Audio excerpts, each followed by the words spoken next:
It was a moonless night when my friends and I embarked on a road trip to a remote cabin in the woods. Our journey led us down an eerie, desolate highway. The dense forest loomed on either side, and the pitch-black sky seemed to swallow the road ahead. As we drove deeper into the night, our GPA signal began to fade, and we had no choice but to rely on our instincts. It wasn't long before we took a wrong turn onto an unfamiliar road. Panic set in as the road became narrower and the forest grew thicker. Suddenly, we spotted an old, abandoned house with broken windows and a dilapidated porch. A shiver ran down our spines as we slowed down to take a closer look. The air grew heavy with an oppressive sense of foreboding, and we could almost hear faint whispers carried by the wind. Ignoring our gut feelings, we continued down the road. Just when we thought things couldn't get any worse, we saw a figure standing in the middle of the road.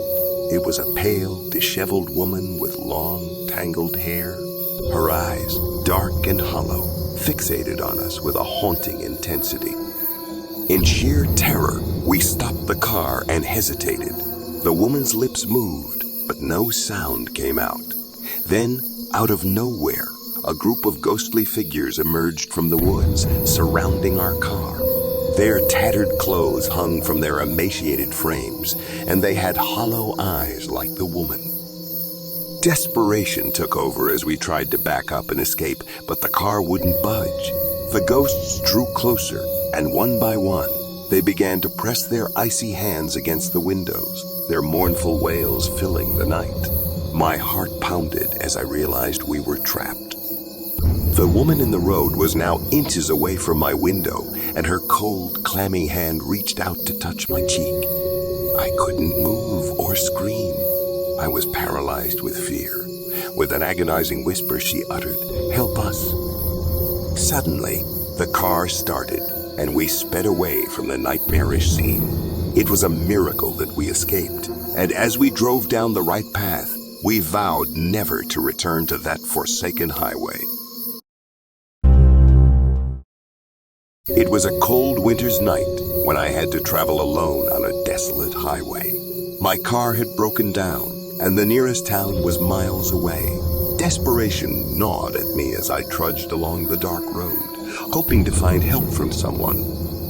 As I walked, I noticed an eerie, dense fog descending, obscuring my surroundings. The silence was broken only by the distant howling of a lone wolf. Panic set in as I quickened my pace, desperate to escape the encroaching darkness. Hours seemed to pass, and exhaustion took its toll. Just when I thought I couldn't go on, I spotted a dim light in the distance. It flickered like a distant beacon of hope. Relieved, I followed the light and arrived at an old, run-down gas station. I fastened my pace, hoping to get some help. As I entered, a creak noise frightened me.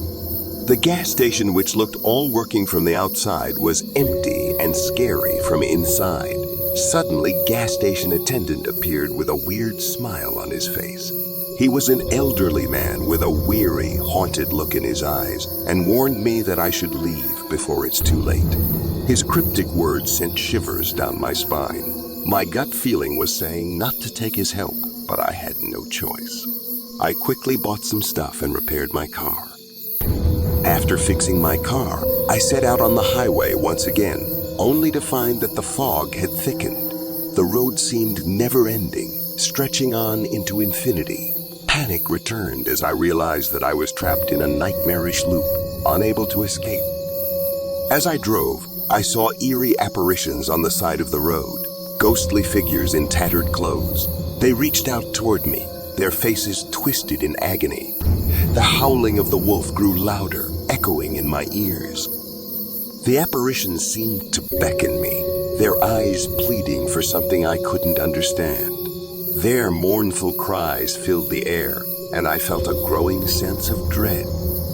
The cycle repeated endlessly, and I couldn't escape the highway's grasp. Time lost meaning as I continued my journey, haunted by the lost souls that appeared at every turn. It was almost morning when I found myself on a highway. It was a stark reminder that some secrets are better left undisturbed, for once awakened, they can change the course of one's life forever. One stormy night, I was driving on a remote highway when a downpour of rain forced me to take an unexpected detour. The thunder roared and the lightning illuminated the ominous surroundings. I followed a narrow road that led me deep into a dense, ancient forest. As I drove further, I noticed that the trees seemed to be closing in around me, their branches forming twisted, gnarled shapes that looked like spectral hands reaching out to grab me. My heart pounded in my chest as I continued down the dark, winding path. Suddenly, my car's headlights flickered and the engine sputtered to a stop.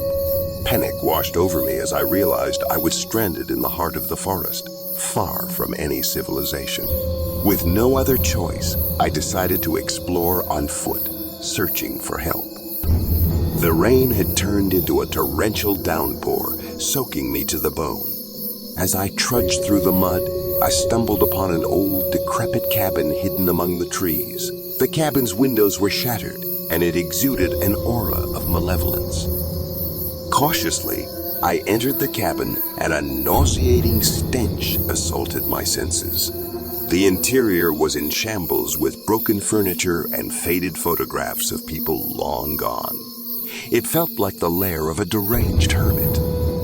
As I explored further, I heard whispers in the wind, unintelligible voices that seemed to come from all directions. The unsettling feeling of being watched never left me, and I quickened my pace to leave the cabin behind.